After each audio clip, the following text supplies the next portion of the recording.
folks at the back, can you please come up front?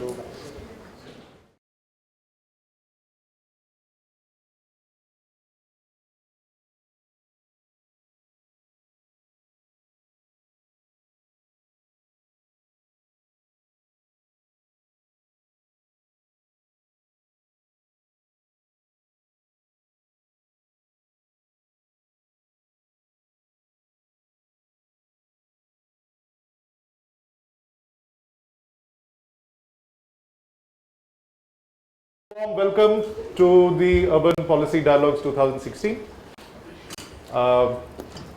We see a lot of friends who have been here last year and the year before. So just a very quick sort of introduction on what we try and do. We try and get people from the government, from the academia, from people's movements, from non-governmental organizations to come for a couple of days and have a set of conversations. And we are not intending to necessarily come up with reports, recommendations, etc., etc. So that is a necessary byproduct of processes like this, even if we don't want it to be like that. The purpose of these dialogues is to have some very difficult conversations, which probably in our official or in our representative identities we are unable to have. The idea is to be a little disruptive and have conversations which we cannot necessarily comfortably have in other forums. So therefore, just to explain to you the rules of the game, only 4 of the events that we're going to have in the next 2 days going to be live streamed. That is, anybody can see it in YouTube and through other channels, which will be the main IIHS presentation now, and the 3 panel discussions that we'll have, 1 today and 2 tomorrow. We will go into groups after the first main presentation. We will have the first panel discussion, which some of you have very kindly agreed to come and reflect on some of the difficult questions. After that, we'll spend the afternoon in 6 groups, and you all have chosen to be in one group or the other. I know some of you want to sort of jump from one to the other group, so we'll see how to make that completely impossible for you to do so, unless you bribe some of us 1,000 rupee notes. We spent the bulk of the afternoon deliberating on these questions of the SDGs and India's development goals. Tomorrow we come back to present in the larger plenary and discuss what the presentations bring to the table. We also have a panel discussion tomorrow afternoon. We know that the Government of India and many other state governments are extremely busy with the midterm review of some of the flagship programs. So many of our friends from the government have been unable to join us and send their apologies. Sometimes it's good not to have the government around, so I know that might be just a boon. So the 3 panel discussions and the morning presentation will be live streamed. The other plenary presentations as well as the group discussions follow the Chatham House rules. So even if it is reported, it is not going to be attributed to any individual or institution. So you don't need to bribe anyone, just speak your mind. So I wish you a couple of days of extremely fruitful interactions. I'll just begin with a round of super quick introductions where I'll request each of you to say your name, and you must be famous if you've come here already, and the institution or the incarnation that you come from. So shall we start from Shravan? You have already told my name, so I don't need to introduce. I am Shravan Acharya. I am from GNU, basically urban planner. Hi, I'm Lavanya and I'm from Dasra. Hi, I'm Krishnan from Dasra. I'm Bijal Brahmat from Mahila Housing Trust. Hi, I'm Rohit Jigyasu. I'm a disaster risk management and heritage consultant. Pratim, start. Hi, I'm Pratim Roy from Keystone Foundation.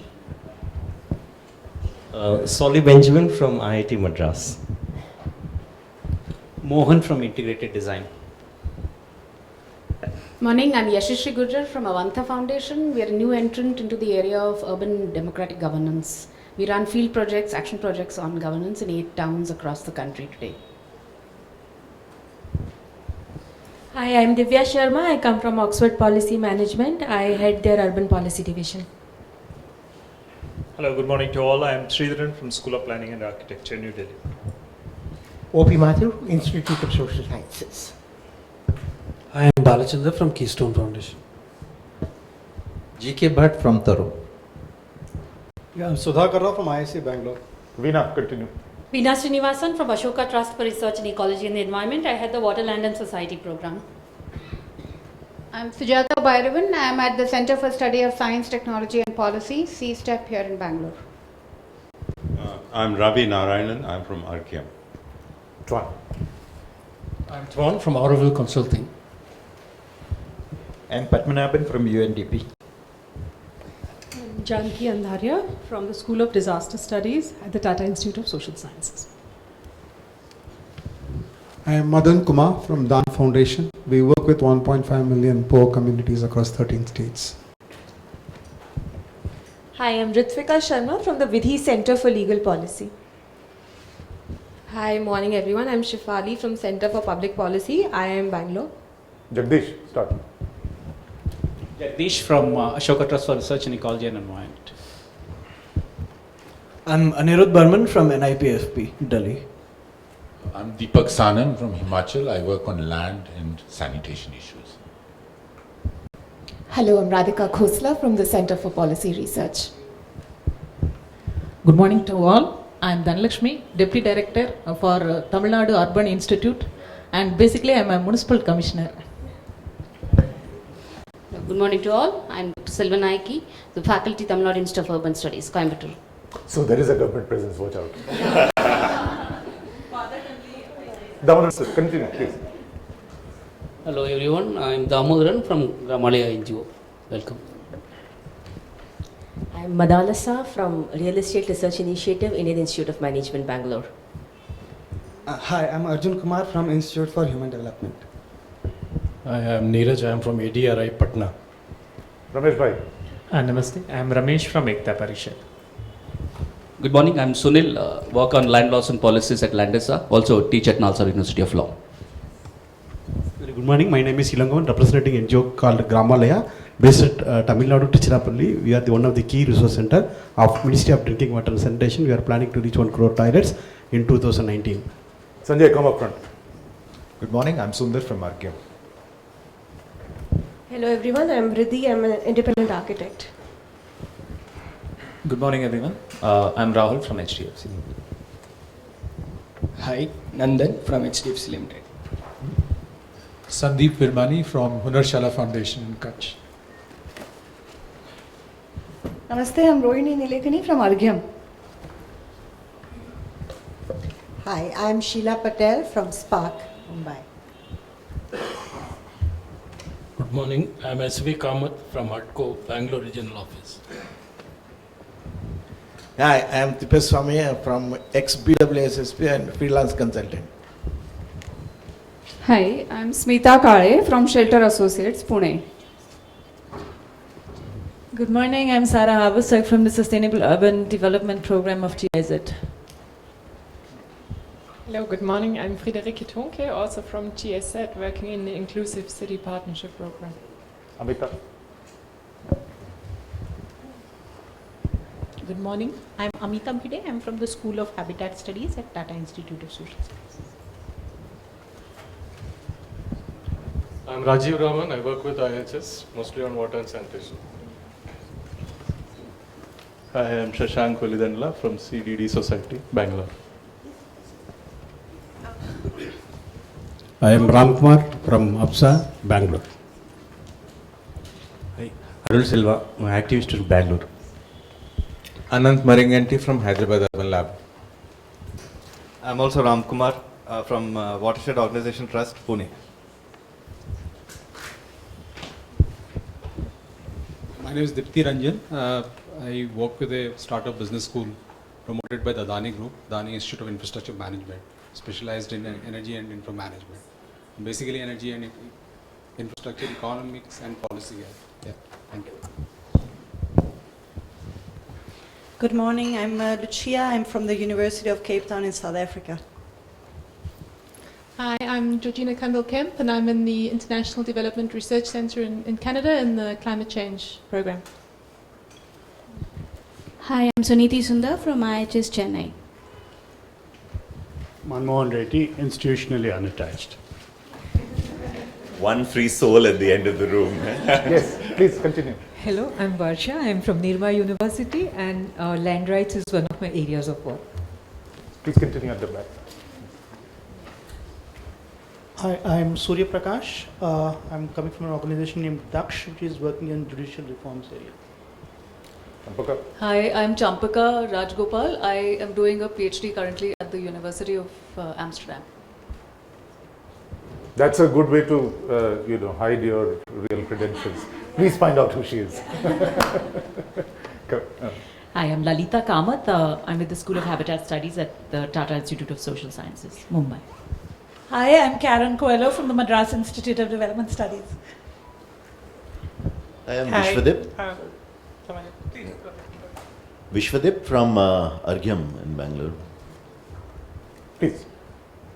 Hi, I'm Shreya Gadepalli. I lead the South Asia office of the Institute for Transportation and Development Policy. We are a global non-profit which promotes sustainable and equitable transportation, and we help cities with both policy but more importantly implementation and capacity building on the issue of sustainable transportation. Narendra, can I ask you to? Narendra Pani from the National Institute of Advanced Studies. Are you planning to disappear very soon? Otherwise, you please come here. We'll give you a chai coffee. No problem. Sanjay. My name is Sanjay Sridhar. I am the Regional Director for South and West Asia for C40 cities. C40 is a global network of the biggest cities of the world. Okay. Anybody else? We have a large IIHS team, so you will sort of interact with them. My name is Ranjana Gupta, and I work for the Vairo Commission, a women's network. Please.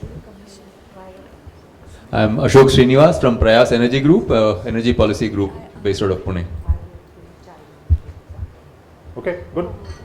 So as we go along in the next session, we'll have more introductions, more people will come in. So without any further ado, I'll request Aruma to come and take the stage and make the opening presentation.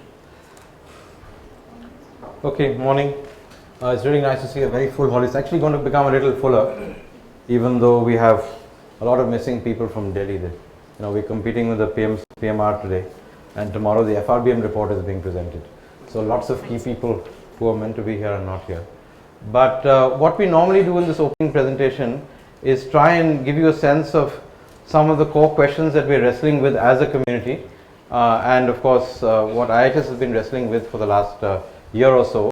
Some of you have seen this before. It's going to be fairly sort of rich in data, because what we've tried to do over the last many years is to try and ground the discussion on policy and implementation with evidence.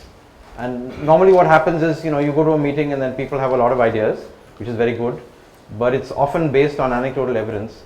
And we're trying to help shift the discussion towards stuff that's actually happening on the ground, because some of the understanding of what actually happens and what really is there is at considerable divergence with each other. So this year we thought we'd focus on the Sustainable Development Goals, and it may seem to be a somewhat odd and funny thing to do.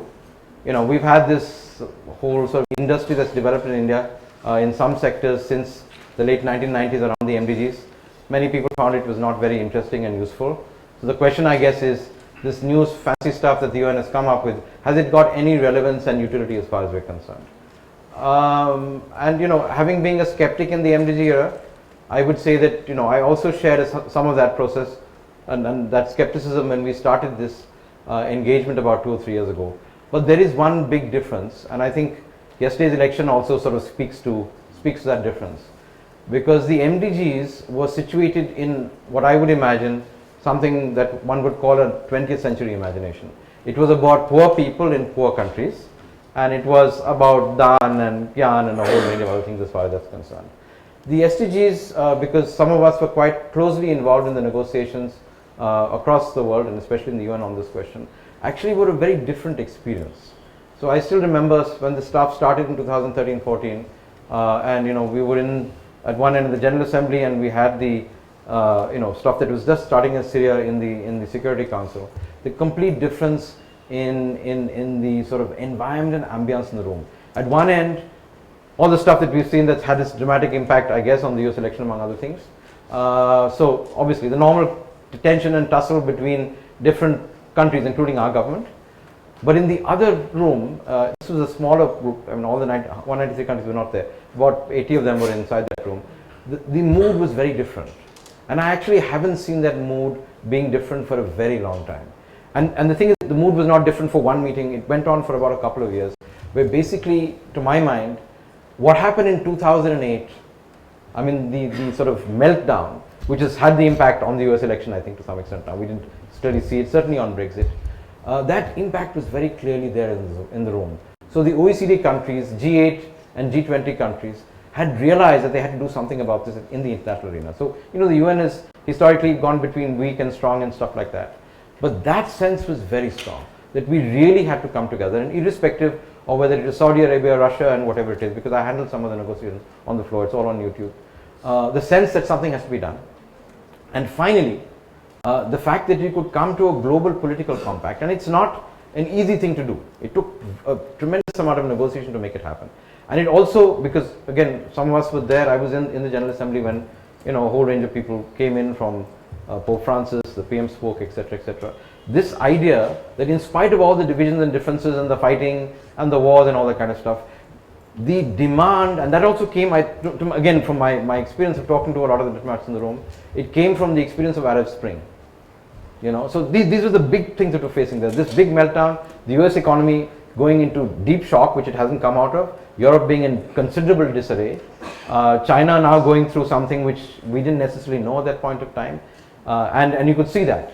And in some senses, the evidence of that was the fact that on the 4th of November, the Paris Accord actually became a treaty. Part of that came because of the fear that Trump would become the US president. And that's why countries just rushed to make it happen. And there's still going to be some questions as far as that's concerned. But the fact that this convergence is happening globally, in spite of all the other crazy things that we see happening, is something that's important. So I guess the question for some of us is there a connection between the development challenges that we face in this country on the ground and this global compact? Because India has certainly signed up for it. Many of the things, including cities, one of the 5 things that PM mentioned on the floor of the UN, one of them was cities. That's a recognition of that process. Is there a connection, or is this an abstract thing which is an agenda of special interest groups or otherwise? I am hoping, having seen a whole range of new subaltern mobilizations, and many of us have come from Quito. Quito for the urban community was in a sense a coming of age of a certain kind. This big event that we had about a few weeks ago where the urban community came together, is that there are other forces at play which are not so obvious. And I think one of the most important forces of play is really, and it's not happening in India at the moment because our politics is such, is the mobilization of leadership, politics and citizens at city level. And I've seen this systematically by accident because I've been a witness over the last 3 years of multiple engagements with urban leaders across the world. Again, the tragedy, I was leading a plenary discussion in Bogota with 2,500 urban leaders across the world. There were like 2 Indians there. So our frame is a problem here. It doesn't match what's happening in the world. I'm not sure that we need to go the way the world is actually going. But certainly there is a tremendous upsurge in many places. And we've seen that. It's led to regime change. I mean, eventually the sort of ousting of Dilma in Brazil could be traced to some of the upsurge that happened in the streets of Brazil. And many of us were there. Some of us have been part of the process, being part of the discussions that have been there with community groups and otherwise. So there is certainly this ferment. Lots of young people are looking for things, and across the world this is happening. And in some senses, maybe this framework that you're talking about has some opportunities that can sort of present itself. Now the problem is, this framework as far as academics and even practitioners are concerned is problematic. We eventually wanted to have a system where there were 10 goals. There was a lot of work on that. It was meant to be simple, implementable. It isn't. There's 17 of them. There are 179 targets. It's a mess. But the important thing is that mess is a negotiated mess. And it's almost impossible within the member state framework, within national governments, to undo it. And we've tried to make those changes, and the last 2-3 days of negotiations were really very difficult because people were sticking to those particular positions. So it's a negotiated mess, but it is a political agreement, and it's like an inadequate constitution without an easy way to actually sort of rebuild it and adapt it. And I think the processes that many of us are going through just now is trying to see how we can adapt it to our context, to use it either for special interest group purposes or more important for the urban community, to provide us a platform to make this actually happen. So what we're going to present to you today is an attempt to try and see how we can actually reframe and reorganize this process. Many of us here have been very much part of the framing of this process. Sheila and a number of us were here. The goal 11, which is I think for the urban community a major achievement, one of the key meetings was held exactly in this room. So it's called the Bangalore Outcome Document. It actually reframed how the goals were structured. So we got a goal around urban areas. Now the interesting thing on this is there's a politics to the process that I should share with you. So when the discussion started 4 years ago, there was no idea that the urban community would be on the radar. So rural development was very strong. There was no idea, and there were 3 reasons for that. The first reason was essentially what the countries were saying: urban is too complex, it's too messy, we can't deal with it. The second thing is that if you have to have something that's focusing on urban areas, you also have to have something that focuses on rural areas, which is obviously very rational. And that was the debate that we dealt with in the UN.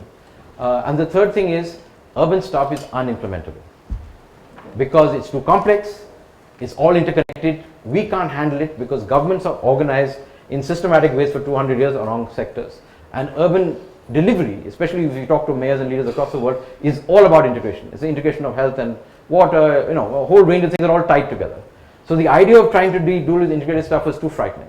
We managed to undo that by doing 2 things. The first thing we said, okay, we're not going to focus on all the things that we know that are very important in urban. So for example, urban water and sanitation we left out. It was a strategic choice that the community made, saying that if you bring the urban water and sanitation into the urban goal, it will never happen. We left out health, we left out education, we left out poverty.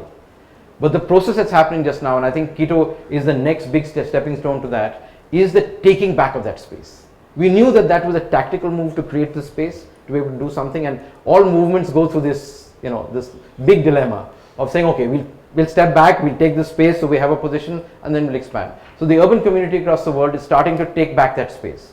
And this is one of the first steps in trying to sort of look at how it is and present some kind of an analytical framework of how we can do it. So I'm just going to show you some quick evidence of how it can be laid out, and yeah, ready to go?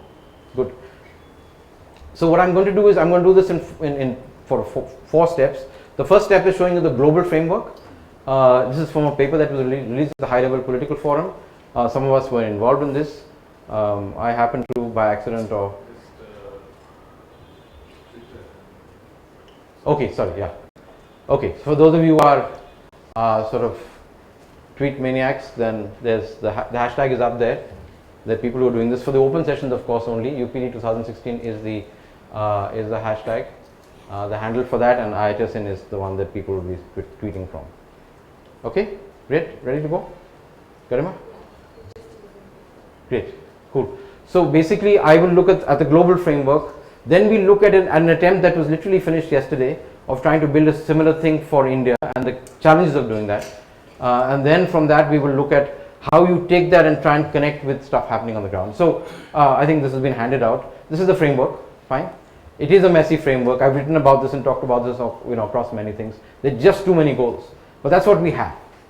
We can't do very much about it, and we're working with it. The focus of a lot of the work that we do was on this, but now we're starting to colonize the entire process. In fact, if we look at all of us in the room, I would imagine that across maybe most of these goals, we have people who are actually speaking to these questions, whether it's climate at this end, or energy, and of course core questions. I mean, the real political agreement was that we have to end extreme poverty by 2030. It's politically unacceptable anywhere in the world, and I think whether it's Brexit or otherwise, that's speaking to that kind of question. So this is the framework: no poverty, no hunger. These are what I would call 19th century goals. You go back to Marx and Engels, it's way out there. Then you have a whole set of 20th century goals. which were established as part of the Universal Declaration of Human Rights 1948, the beginnings of the UN system and that agreement. Gender equality is very interesting. It's up at number 5. This was one of the most contested questions, but there was, and Colombia led this discussion in the General Assembly. That this is, and this is one of the major achievements we have. That it's way up there and strong, but it was seriously contested, along with the goal number 10 on reduced inequality. In fact, the framework almost fell apart. The negotiations went 1.5 days late till 4 o'clock in the morning around questions of inequality, because some countries said, look, this is a Western idea of inequality. We don't believe in this. Especially countries in the Middle East, there were a whole range of questions we had on that.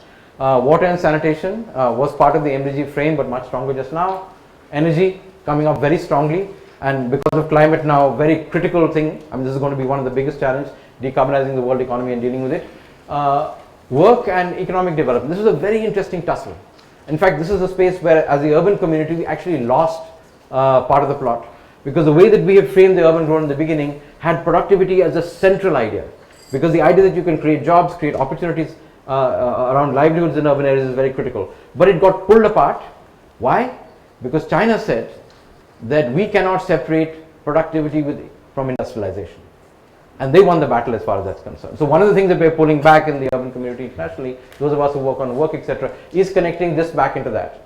Because unless you're able to link livelihoods and employment generation, etc., which is the real issue politically in most across the world, it doesn't work. And of course, this is a little bit of a mishmash of industry, infrastructure, etc., again driven. In fact, India, Pakistan and China were on the same side. And when this new government came over, there was a flip over. India was actually opposing the urban goal in the General Assembly negotiations. When this government came over, there was a flip literally within 2 weeks. And when we flipped, then Pakistan also came with us and said that we should have a separate goal on urban areas. Inequality, which is a critical new, this is in a sense what I would say call a late 20th century goal. And the new ones, 11 and 13, okay, these are the 21st century goals. These are emerging challenges which countries and certainly the UN has no idea of how to deal with. And that's why we're struggling. We're trying to build a framework. This is an immature community that's trying to get a sense of identity and bring this stuff together. This of course is the stuff that comes from Rio, 14, 15, and people always thought that these are the residual goals, but in actual fact, these are the really most important ones, both on the peace and conflict side and also on the institutional building side and the governance side. These are really difficult, and if these don't get fixed, nothing's going to happen. And I think the debate inside the country on how this actually happens and what kinds of partnerships are built, especially in terms of multi-level governance, is very important. And this is the challenge, I think, of reframing urbanization in our context. So that's the frame. You have it here. There's lots of text. It's in various places. I guess people are sort of roughly familiar with it. Let's keep going now. Okay, so this is a report that went out from UNSDSN in July at the High Level Political Forum. The idea was, it's a very flawed process. This is based on, those of us who've known it, this is based on the old HDI frame. The idea that you can set up an index. The idea that you can set an index itself is a difficult one. But there's a political import to what I'm going to show you just now. And it's had, I think, a significant impact in the last 4 months that it's been out here. It's trying to do two things. The first thing is, it's very complicated for us to visualize all the 17 goals together and the connections. It presents in a single image or a single metric, which is a problematic thing, technically and otherwise, a way of trying to visualize it. And what I've seen again and again, having talked to audiences across the world, is it hits people at many levels. But the one thing is, we can understand all of this together. And the most important thing is the connections between the things, the connections between poverty, inequality, between water and gender rights. You can start seeing the connections in your head, and depending on what your interests are, things actually work itself together. So it looks at all 17 goals holistically, and then it does a really complicated and somewhat dodgy thing. It basically ranks the countries. And there's a political reason for that. We'll have endless academic debates on whether the index was right and whether you should use geometric or arithmetic means and stuff like that. But that political objective, I think, has sort of worked itself out. So I'm going to show it to you very quickly. Yeah. Oops, what happened here? Yeah, great, good. Great. So I'm going to show you multiple countries here. So this is the pinwheel in some senses, starting at goal 1, which is poverty, and this is the goal 11, which is urban areas. Right? So all the SDGs are listed there, it's in thing in front of you. And this in a sense shows progress against those goals country by country. Fine.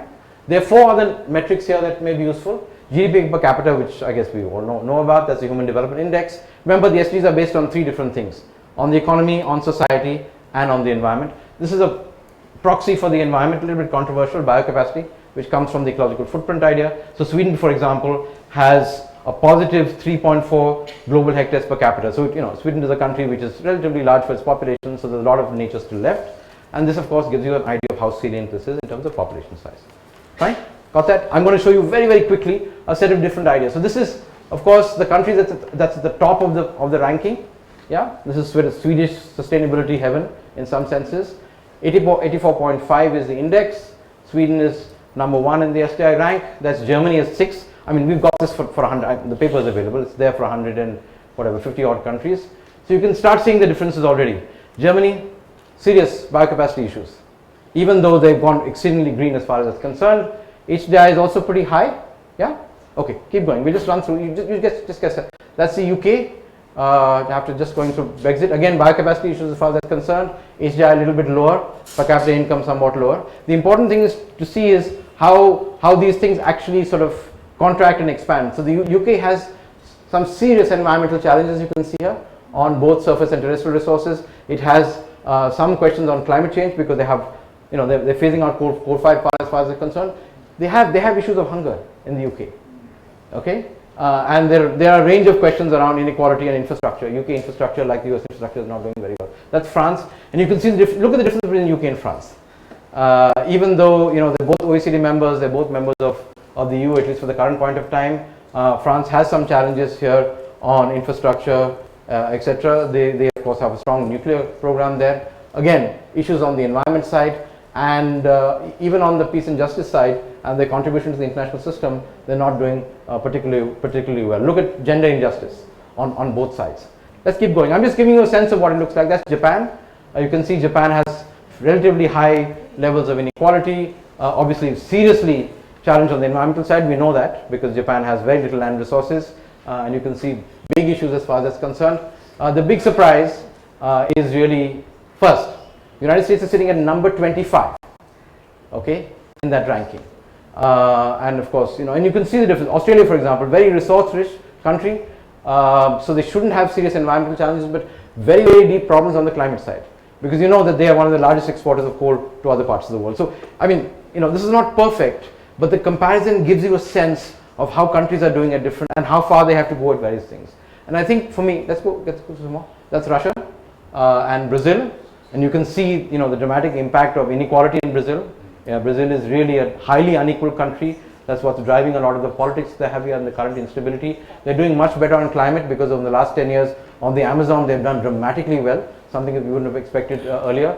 On production and consumption, doing poorly. That's goal 12, which is actually an indication of the long-term sustainability of the culture in some senses. Let's go. And then we come to China. Okay. This number is really important here. Fine. 1.4 billion, some issues of biocapacity, not as bad as some other countries like Japan. GDP per capita way beyond us, this big shift that's taken place. HDI also not too bad at 0.71 compared to where we are. Of course, not as high as Sweden and the UK and places like that at 0.91. But you can see here with China, all the core challenges of a transition economy. Severe environmental challenges, climate issues are really bad because they're driving the coal agenda globally. They're doing very well in terms of numbers of cities, but if you look at the city indicators, they're not doing well operationally. Inequality also growing as far as that's concerned. Major issues on infrastructure. So basically, if this sort of pinwheel has got a lower density, it means that there's core challenges. And then of course, like Bhutan, the grays that you see here are where there's no data. Bhutan has no access to the sea. Okay, so dealing with life underwater doesn't make any sense. So there will be holes in this gap. The reason we put up Bhutan is because Bhutan is really helped. If you look at this here, poverty. Bhutan is doing exceedingly well on poverty. There's a whole range of things they're doing on a whole range of other stuff. In fact, many of the South Asian countries that we know for a long time from the HDI side are doing much better than we are doing in a holistic sense. Okay, keep going. Yeah, that's Indonesia, another very large country which we don't notice enough, but very important. In fact, I think of all the countries I've seen recently, we were with the Indonesian finance minister about a month and a half ago. they've actually integrated this process into their planning frame. And they're doing it, the Indonesians are very good once they get going in doing stuff. They're doing that literally from province upwards. So you're going to see some significant impact because they're starting to track this. Their investment frame, the intergovernmental transfers are based on that. But there again, you can see industrialization, some serious challenges they have in this thing. On climate action, they're a little bit better than many other countries. Sri Lanka, much better on many of the social development indicators than many other parts of the world. Keep going. So yeah, South Africa, deeply divided. Huh? Keep going. Yeah. So here we are. This is our comparative set. For good or for bad, we're all sort of equally challenged, I would say. And you can see the dimensions. We know what they are. So there's poverty, there's hunger, health conditions are not very good. We're doing much better on education as far as that's concerned. So whatever. Keep going. Yeah, that's Bangladesh, Myanmar. Almost done, no? Next, is there one further? Yeah. That's about as far as you can go. You can go all the way down. So one second. Yeah, the key thing that you can see here is it's not a perfect system, but it works very well politically for people to get the idea. And I think we can go to the next slide. The thing that really that's important for us here is, first, like I said in the beginning, there's a global political consensus on a time-bound set of goals for development. It's based on those 3 pillars I talked about it, and then of course the universal goals. There's one thing that is actually quite important in the SDGs, and this is something that we wonder of actually how it got to be negotiated. I've seen it happening, but there are 3 commitments that are there. One is an explicit commitment, which was made, of leaving no one behind. That's a crazy commitment. Those of us who worked in literacy, for example, for a long time, we used to sort of tick off literacy at 90%, saying if you got 90%, you got universal literacy, going back to the 80s. So when you're looking at distribution, getting to 80 or 90% is difficult. Getting to 95% is almost impossible. Getting to 99% is completely impossible. To make this political commitment is a huge thing in terms of implementation, in terms of resources as far as that's concerned. But hidden inside the SDGs are 2 more very interesting things which many of us have helped inject. The first one, which is in goal 11, is the idea of no place being left behind, of dealing with spatial inequality. This is a hard one. It's hidden only in goal 11 because nobody else was able to understand the question of spatial inequality. So it's hidden there, it's hidden in the sub-target around planning. And then the environmental sort of crew did something also very interesting, and they said no ecosystem should actually be described. So these are, I think, 3 huge things, and to my mind these are going to be the big contests when we go into implementation, because if you really take them seriously, it means that you start with the last first and a whole range of other processes, which means in a sense you're inverting some of the ideas of conventional development as far as it's concerned. It's largely a sectorial orientation, as you've seen. The idea of territory and space is new, and this is why we're getting both a lot of pushback and a lot of interest from a whole range of communities. So the urban community has to really educate the rest of the world on how important space and territorial inequality is, for example, and economies of scale, a whole range of other things. And we're going to be speaking about that over the rest of the morning. The big challenge is localizing this process. So after all of this was settled, the real game started. The real game started around defining the indicators, the targets and the indicators, and who would actually put together that data. And what happened? Obviously, the National Statistical Offices were the guys who manage this stuff. And they came and said, forget it guys, we can't manage this at all. We can only handle 50. So you give us the 50 that we can handle and throw the rest out. And there's been an ongoing battle for the last year or so to try and say that, if we don't measure these things that we're talking about, how will we address core questions of gender equality in X and Y and Z? NSOs don't measure this stuff. So the real battle just now is how to set up the systems that aggregate this data, that do things that are locally relevant. Because an indicator that is useful in Bangalore may not be useful in I'll give you an example, like air quality, for example. An average air quality index for a country makes absolutely no sense. But as we know, I mean, even in a city it doesn't make sense. So you have to localize this process. And got to PM10, PM2, whatever it is, all of that has got to be put inside. So the process of localization is both a critical process, which we hope to open a discussion on, number one. And the second thing is, it is a deeply political process. And I think that's what we're trying to open up the discussion on that. What really works for us? And the point is, you can build a little island of yourself and say we've got this nice data thing because you're a special interest group or you're a movement or X and Y and Z. But if it does not connect to the larger global discourse, to some extent you're losing the opportunity that you have of actually addressing the things that have been quite important to us. the contest on partnership is open at the moment. And when I'm talking about partnership, something which I've said in many other locations, this implementation will not happen unless there's a partnership between national governments and local and regional governments. It will not happen. In India, we're talking about cooperative federalism, which is basically the partnership between national governments and states. Our challenge is to get the PRI system and the urban local body system into this framework. We have a big political challenge here because it's not in the imagination. But even globally, I would say the next 20 or maybe 30 years is going to be involved in the contest between mayors and whatever it is, presidents and prime ministers for the control of this agenda. And it's most obvious in countries like Latin America. Why? Because Latin American mayors also become presidents. And the big and we could see that in Quito, between the mayor of Quito and the president of Ecuador. The mayor of Buenos Aires has become the president of Argentina. And so our politics and process is a little bit different here. We're a little bit behind the world. Even in China, it's so critical. The mayors of the 5 big independent cities are members of the Politburo. So there is this big contest just now, because if you look at large metropolitan areas now, 10, 15, 20, 30 million people, they're bigger than an OECD country. So just in terms of governance, trying to conceptualize how this actually works, this is a new area of both innovation and contest. This is absolutely out in the open. This is what we announced in Quito. I was in this large plenary where we had UNDESA, we had the head of the OECD sitting there, and this is the question. How are you going to build this partnership? Is it going to be an antagonistic partnership, Mai Baap Sarkar, or is it going to be something in which there's more give and take? And in fact, they are different spheres. So this is not only about spheres of government, separating out the executive, the judiciary, etc., the separation of powers. It's also the vertical integration, which is going to be a very, very important challenge, which we're going to see otherwise. And of course, the thing about this business was everybody went home and signed it off in September last year, but nobody talked about implementation, which is classic. It fits us very well in India. And of course, nobody had figured out how we're going to finance this thing. So one of the big analytical pieces of work that many of us are trying to do just now across the world in various places is to figure out how much it's going to cost. And the obvious thing, the back of the envelope calculations, of course, are it's not a big deal to deliver this thing. It may take about 1.5 to 2% of global product, which is actually quite small. It's much, much less than we spend actually in conflict at the moment. Much, much less. But more important than that, about 60% of that is going to go into the urban sector, at least. Why?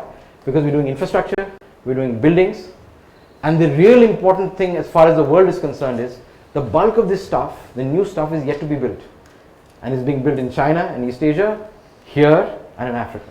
So if we actually change that around, we've got a slightly different world that we can think about, both in terms of employment, which is very critical, in terms of the environment, in terms of energy, in terms of a whole range of things. So there is a huge opportunity sort of being presented to us in terms of how we can make that change, because most of the stuff is yet to be done. And if we use legacy technologies and legacy systems of governance, we're going to lock in this stuff. When you're building a coal-fired power plant, even supercritical, all the fancy stuff that you have, you're building it for 50 years. You're locked into an investment pattern which you can't pull out of. The opportunity for cities and urbanization and the relationship between urban and rural areas is really to change that pattern just now. Hence the work for, I would say, almost everybody in the room is very, very critical, because we're at the stage just now where we know what can work at a micro scale. We have to scale that even more without losing that quality, and making sure that it then becomes part of the knowledge systems. We can educate our people, we can build the institutional capacity and public systems and do whatever it is. So those are the key insights. But I think the most important thing, again, having talked to audiences across the world, the most important thing that's come across to this, and it's a hard thing to accept. When I look at all those things, the thing that we say is every country is a developing country. And that's a very, very hard thing for people in the OECD to accept. So we've been part of this stuff forever. But when you say this in the UK, I haven't said this in the US after what happened yesterday. But the fact is that every country on some dimension or the other is seriously challenged. We're all not there.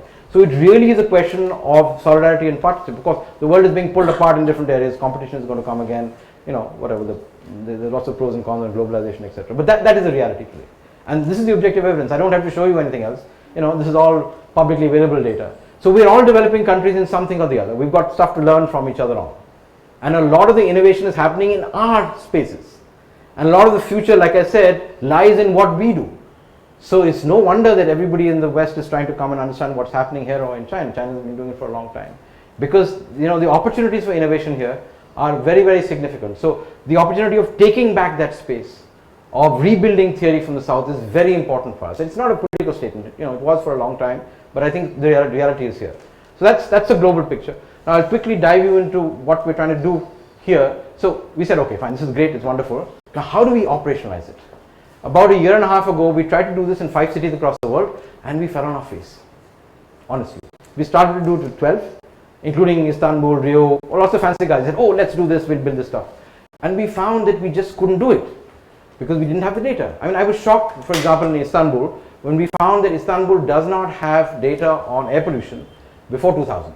I said, how can it be possible? World city, Turkey is whatever it is, they just didn't have any data.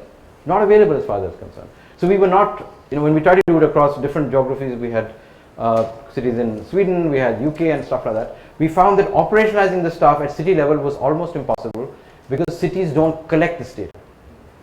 So we couldn't actually build something that was comparable in this. We said, look, it's important to try and do that. So we said, okay, what's the next best thing? We started a process in Brazil, and then the government fell. So that didn't go very far. And this is a thing that we've tried to do here to try and show you what happens when you try and apply it to states. The idea here is proof of concept. This is not the best thing in the world. There are a lot of methodological errors and stuff like that as far as it's concerned. The framework is the same as the global framework, and let's see how it actually works. Okay, so there's a lot of stuff here on methodology. Basically, the summary of that is two things. The first thing is the framework is similar to what you saw earlier, but the indicator sets are slightly different, so they're not truly comparable. And the second thing is because there are big data gaps as far as India is concerned. I mean, one classic example, Gujarat is held up as this great state that does wonderful things. Now, in actual fact, those of us who work with data sets in India know that for the last 15 years, Gujarat has not been sending, first to the Planning Commission and now to Niti Aayog, a lot of critical data, so you can't compare Gujarat on a whole range of questions. So then if you construct an index, and we'll show you what the numbers are like for Gujarat, you get false results. But anyway, let's show you what the numbers are like. So on this side, same kind of framework, goals 1 to 17. This is the state, and this is urban. Okay, what we want to demonstrate here is that you can actually pull the two apart, even with Indian data. Got it? So I mean, we didn't do rural and urban, but just to give you a sense of that. So this, in some senses, we've taken 15 states because there wasn't good comparable data, but just to give you a sense of what's happening. This is the state that has the highest sort of number as far as GSDP is up on the top. Population is the IIHS in the top. So you can see what's happening. So it's Haryana, and some things are obvious. Gender equality, doing brilliantly well. I mean, so these things do correspond to some of our understandings of where things are. Some issues as far as hunger is concerned, not only relatively but absolutely. And you can see urban areas are obviously doing a little bit better. If you look at the index, that's a little bit higher on the Haryana side. I'll just take you through it very quickly. Keep going. Manipur, so some of the smaller states in the northeast, especially we know this from the people who work on human development, are much better on a whole range of things, on equality and other stuff. Manipur is a really deeply contested state. I mean, those of us who work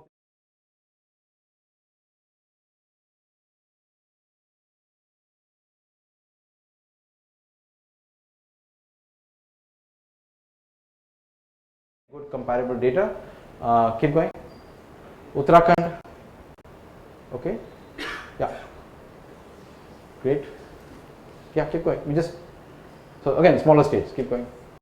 Meghalaya. You can see that. Karnataka. Yeah. So one second. Just hold Karnataka for a second.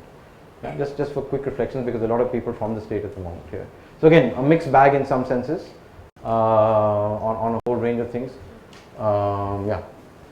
Employment, bit of a challenge, and now with this immigration sort of thing in the US, it will become even more serious in some senses, because the city is so important in some sense. You can see that here. Okay, let's keep going. Maharashtra, again, in the popular imagination, Maharashtra is much higher in the ranking. Of course, the range is not very large, but that's to give you a sense of what's happening. Keep going. Tamil Nadu. Tamil Nadu is a state that's on economic development, the whole range of things is much higher. But when you look at the balance, there are some issues that there's some challenges, especially at the moment. Keep going. Yeah, AP and Telangana, again, data issues here of trying to split the two states. This is sort of legacy as far as it's concerned. Keep going. Assam, and yeah, good. West Bengal, Madhya Pradesh, Bihar, and then yeah, Gujarat is a technical problem, as you can see, more than anything else. But I mean, if you just take that, so it's the false comparison that you actually have. So anyway, the big issue is not that this is what things are. The big issue is that you can do this. And this is all publicly available data. And in fact, one of the things that the Niti Aayog is meant to be doing just now, it's unfortunate people are not there from Niti Aayog today, is that we have to report to the high-level political forum next year, and there's a whole process that's happening. I think some colleagues from AD, etc. have been involved in this. States are actually collecting and pulling this together. So the important thing, like I said, is this is possible to do. So whether you do it for sanitation and compare across various things, or you do it for gender and do it for otherwise, it can be done. It's not perfect, but I think this is a space that we want to engage with, and then people can pick up and run with various things. So as I said, the first thing here is it's possible to develop the SDI that unbundles the rural and the urban, and this is important here because the urban and the rural have got short shift in depending on where you come from.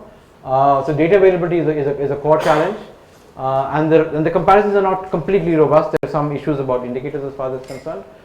So we need to improve that, but you can start. At least the discussion can start, and it's better than not having anything and waving your hands in some senses. This has obviously serious political implications. I mean, the battle between Andhra Pradesh and the center on SCS categorization, or Tamil Nadu and the center in terms of GST or whatever it is, it will be underpinned by this kind of question, because now you can look at all of development. You can't not only looking at one number which says GDP per capita or poverty lines or X and Y and Z. You can look at all of it in a relatively holistic manner, and if your indicator set is good, you can actually drill this in states that have good statistical systems right down to district level, which is when it becomes really, really interesting, or into urban areas. Urban areas is a little bit more tricky because data sets are not available. All of us struggle with this as far as it's concerned. The big question, of course, is piecewise continuity. So what we didn't do here, for obvious methodological reasons, is to take a state like Haryana and see where it sits in the global rankings. Where is it? Is it above China or below China? It gives us a sense of where you are, because our states are like countries in some senses, and we're trying to say globally we're going to draw investment from all over the world and various things. So the framework is certainly about global competition for ideas and investment and stuff like that. So if you're doing that, then this is reality in some senses. In some ways, this is a much more holistic framework than things like ease of doing business. Ease of doing business only looks at one narrow thing for one particular sector. This gives you a much better holistic feel of actually what's happening as far as that's concerned. And of course, this is going to require a lot of effort and work to do. We have to draw upon lots of other experiences to try and see how to operationalize this process. And I think there is a value in doing this. This is not the be all and end all of process, but when you start measuring things, and members of parliament or legislature or even corporators start saying, what's happening in my place that's not happening somewhere else, apart from the press and independent media, and we have many people here, apart from people like us who are researchers and policymakers and stuff like that, then I think there's a beginning of a change that can happen. I mean, we've been in this business long enough not to know that one thing will not change anything else. So yeah, I guess I'll stop here for a second, and then we can pick up on questions and responses. As I said, this is just a demonstration of proof of concept. It has its values and otherwise, both political and otherwise. So people have any comments or questions, I'm happy to take them, and then we'll go into the next step of how you take this and start looking at processes on the ground. Yeah, sure. Yeah, Shaman. I was just checking the state index which you have prepared. Yeah. Why is it that I know that the data is a problem and there is a constraint, but number 7, affordable and clean users seem to be doing pretty well across all states except Bihar. Yeah. What could be the reason? I was just curious. What's the indicator that we're using? Of energy, goal 7. Yeah, and the energy goal. Yes. Is that correct? Yeah. 7, yeah. What's the indicator we're using? Yeah, just pick up a mic. We've used mostly census data. I think we've got access to electricity, access to LPG, gas. Yeah. Again, so this is obviously a key question. What you use, and this is available. So I mean, we're happy to share this with you. And this is, I think, the idea here is to spare a debate, saying, are there other data sets that are available? And we took a comparable choice on this. So again, this is a straw person in some senses. Please. Let's take 3-4 questions and then. Yeah, I'll respond to them together. So you said that the financial requirement will be 1 to 2% of global GDP. Those are the very, very rough broad of the area. So any estimate for India for these SDGs? There have been some estimates that have been made, but then they're not very good. But I mean, Om is also here. This is one of the most important things that we have to do. So you answer the question in the panel discussion, yeah? How much data do you actually need? So would you, if you started collecting data now, is a 1 year data enough to take these things? forward? So the technical challenge, and my colleagues, I'm just bullshitting here. They've done all the work. So the challenge for this, for example, if you see the paper that comes out, we've got data ranges that go from 2011, which is the census, the large big data set, to 2015. So what you're seeing here, in a sense, is a little bit of smoke and mirrors. It's aggregating data which are not comparable year on year necessarily, because we're trying to do a snapshot. The real challenge is not getting the data for one point. When we have the SDGs, we are saying we will achieve universal coverage of sanitation or whatever it is by 2030. You need to have at least, even if you're doing linear projections, 3 time points to be able to make a linear projection, fine? And we have to backcast from 2030. So we have to say, okay, this is where we want to be in 2030, and then move back to 2025, 20, and where we are just now. For that, we absolutely need more data. There's no question as far as that's concerned. So it's really about setting up a system that generates this, and the big game here, and there will be hopefully some PhDs written in the space, is working out adequate and robust proxies to actually do this. Or in some cases, people will say this is a complete bullshit. It's just not robust enough. It hasn't got enough salience. And that's a debate that we want to open up. But this is really a cross-section to show you guys it can be done. It's a little bit hard. There are lots of assumptions you have to make. But in a political discussion, I can tell you, because we briefed MPs on this is dashed important. And you don't pretend that, there are too many holes in the data in that discussion. I was wondering what kind of goals or targets one would have for partnerships for number 17 and maybe even 16, because I don't know, I haven't looked at the specific targets, but what kind of proxies would one use in measuring? So I think the ones that are suggested are very varied, and the ones, so for instance, for number 16 for peace, there are the indicators. I would go to that first. The indicators range from corruption indices. They go from the crime rates, violence, safety. They're more on that. But they don't necessarily map on the targets directly as of now, because even the global indicator set is still being processed and it's still under work. But at the same time, I think, and then the last one, it's more implementation oriented. So it's mostly around and mostly national level indicators on whether so and so plan exists, whether there are CDPs, whether there are state level action plans, whether there are enough budgets available. So it's more targeting on financing and the capacities of institutions. Thanks. So basically this is a growth business for social scientists and people in the applied econometric space. I mean, for those of us who look at it as that. But just to take, Sujata mentioned the question, if you take goal 13, which is on climate change, goal 13 is completely vague and useless. I've written about this also. Why? Because nobody believed at that time that Paris would actually happen. So everybody's hedging their bets, and there are all kinds of ridiculous sort of goals and indicators, and we have people from CPR also here who've written about this thing. They're actually meaningless in terms of operationalizing things. So if you actually look at India, every state has now a climate action plan, because they're all waiting for money to come from somewhere. But whether that means anything and can do anything that's measuring, all the stuff that we do with the IPCC is like, up in the sky. Sorry. Question from the back. Yeah. Tuan, Ravi, and then I saw this state versus little bit closer. Yeah. I saw this state versus the urban Yeah. charts, right? And so my question is that urban, does it include all the ULBs, or you've taken specific, ULBs? That's the first question. The second is with respect to the, we all know that there's a lot of lack of financial autonomy on the financial indicators. How do I basically ensure that, or how do I know actually where the state ends and where the ULB begins? Because they're the same actually, right? That's this totally dependent on the state. So when you say urban, how detached it is from the state diagram? That's the basic question actually. Yeah, I think I'll just quickly answer that. To your first question, I think so urban is aggregated at urban level. So we've used, let's say, census level data or NSS data, which is at the which is disaggregated by urban and rural, but it's all at the state level. So it's not a set of cities, but it's all of urban together. As for the second one, so if you look at and we'll go into a little bit more detail about indicators right after this. But if you look at, let's say, the indicators for cities, there are two indicators that we've managed to get comparable data for, and they're municipal budgets, which is again aggregated at the state level. So they're again not for each city. Yeah, and we know the challenges from the Finance Commission on that in that data. I mean, there's some pretty serious data issues in that. Yeah. Is it? Oh, sorry.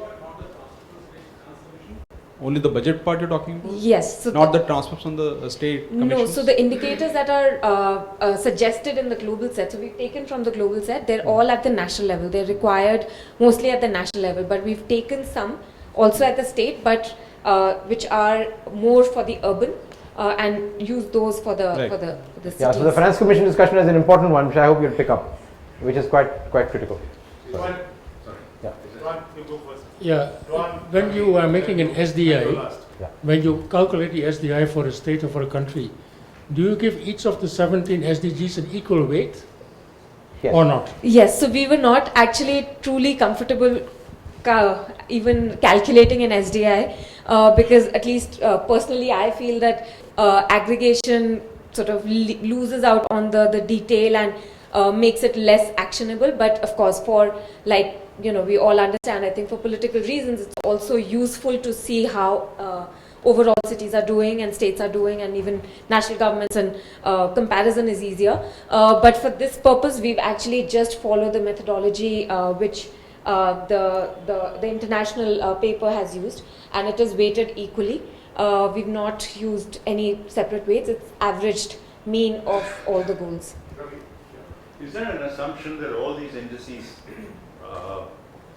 proceed uniformly, or are there trade-offs? That's one.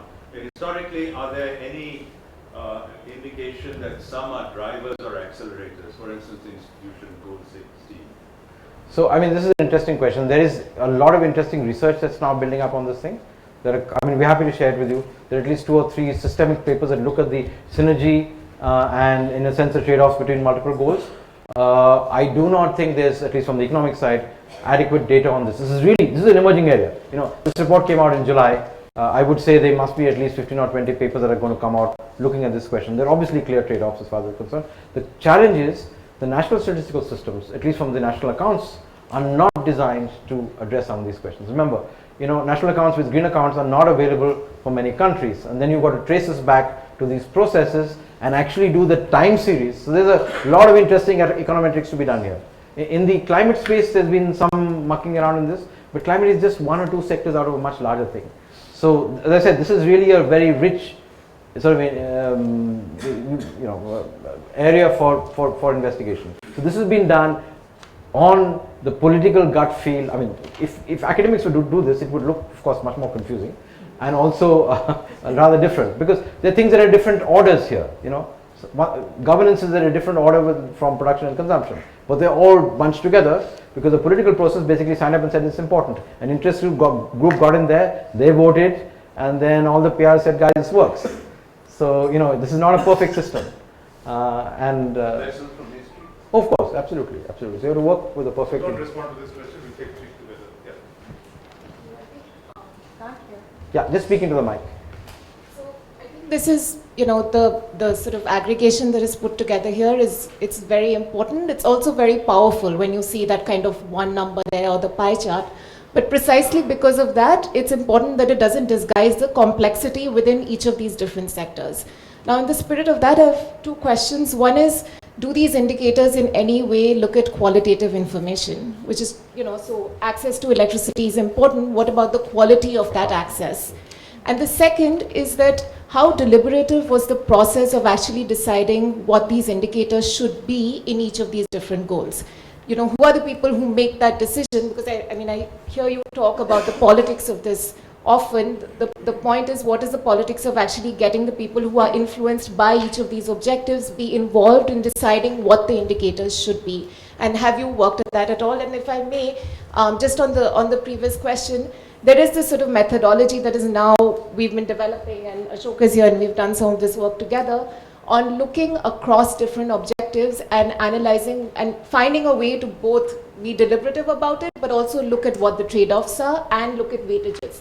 So there is work that is coming out that is not just on climate, but actually integrating climate and energy and all of these different criteria that are there. Okay. Very important question. So I was looking at the charts across the states, and most of it, SDG 6 on clean water and sanitation, the numbers for the overall state was better than the urban.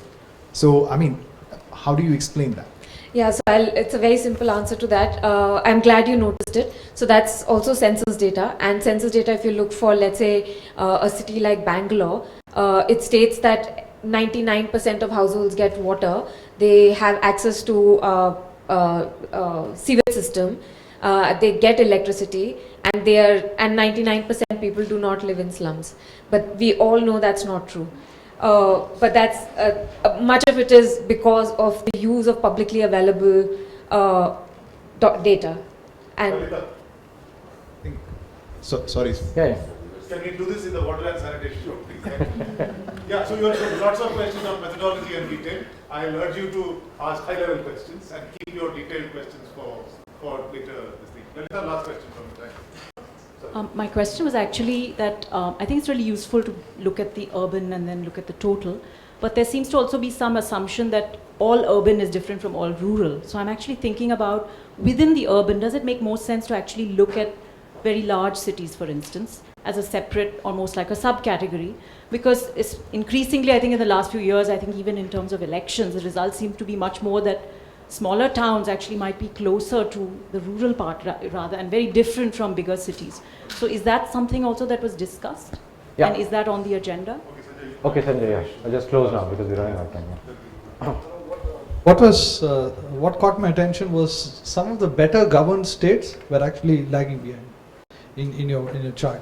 Is this something that came up on the governance part of what the states were doing? Okay, so I'll just do a quick response. So, of course, the thing is, yes, of course, I'm going to be arguing just now in the next section that we really have to look across the spectrum, and it's very, very important to unbundle it. The challenge, of course, is, first of all, to get an urban category globally was almost impossible. What we've been sort of wrestling just now in the keto process is to actually do exactly what you're saying, to unbundle by functional type and X and Y and Z. The challenge is statistical systems. So one of the big questions is, there's going to be a global report that will track the stuff and will make some prime ministers or presidents look good or bad, and that will, in a sense, will drive the global politics, right? And the way that I think the current consensus is emerging is, they will be specialized sort of thematic reports that will be produced, in this case maybe by UN Habitat, like they've been doing, for many years, on the urban question. That's globally along that particular goal of the sector. Then there's, of course, a whole range of stuff that happens at national level which needs to be unbundled. So I think one of the big challenges for us is, how do you build a frame that works for India? I mean, this stuff is great that's happening globally, etc. Something that has to work for us, and we have at least 2 or 3 people who've been responsible, and we'll discuss it later, on producing India's Habitat 3 report.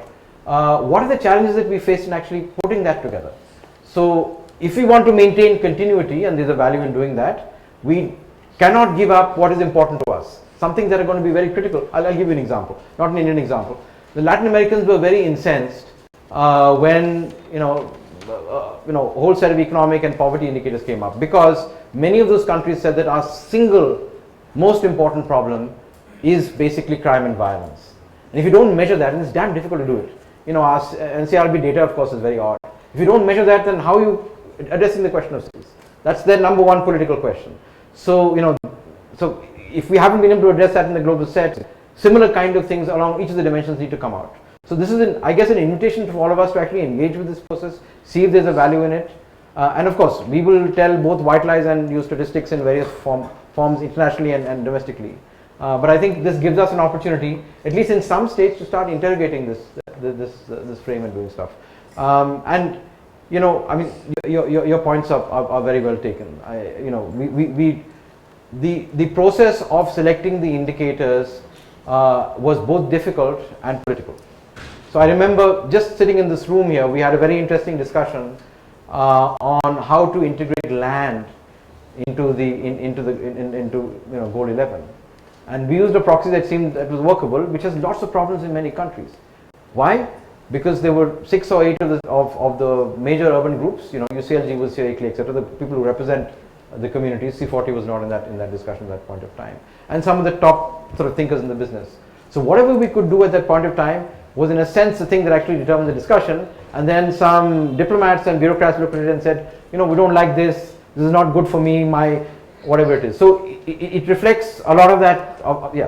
Well, it's a mix of it's both bottom up and top down, because The bottom-up processes inside this round, unlike the MDGs, was the major groups, that is all the different interest groups, and in our case, specialist groups actually going in and lobbying and dealing with whatever it is.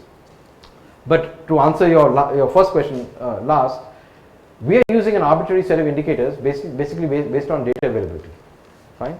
And I think there needs to be, I mean, almost an EPW special issue which says these are 5 different groups looking at this kind of thing that say this is what actually works or not, a meta-analysis that looks at what happens. We really need to do that.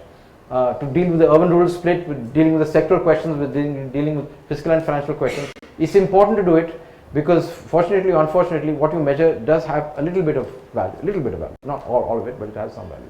So yes, it was intensely political, and we were very lucky to have the right set of people at the right time, and we can talk later about how the politics of that process worked itself out. And that's true of what happens in government even today. It's not as if it's something that happens on the outside, and it's a very messy process, and people who are insiders and outsiders and academics and etc., they're all engaged with that process. And I think our community here, to speak from our experience, is not adequately engaged with the political class. I mean, how many of us have gone and talked to caucuses of multiple MPs across different political parties in the country around things that we think are important? First of all, there's no forum to do that, and the second thing, we're not engaging. And we need to do that. It doesn't work without it. It actually doesn't. Because if it doesn't come to the select committees, and then if it doesn't, it doesn't work. We have to keep the political process moving. Okay, great. Yeah. So in the second bit, I'm just stuff up on the wall that my colleagues have done some continuing work that many of you would have seen. This basically is a process that some of you would have seen internationally. This looks at urban growth and expansion. You can see it later. This basically looks at cities. This is Bangalore, for example. This is Bangalore in 2001, 2011, and the latest, well, more or less latest data, 2015, of how the cities are actually growing using satellite data.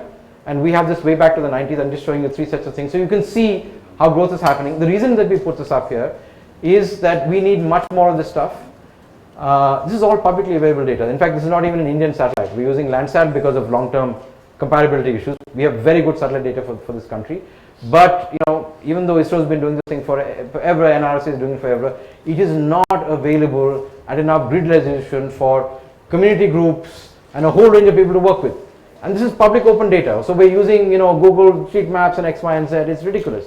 This needs to be available in the public domain.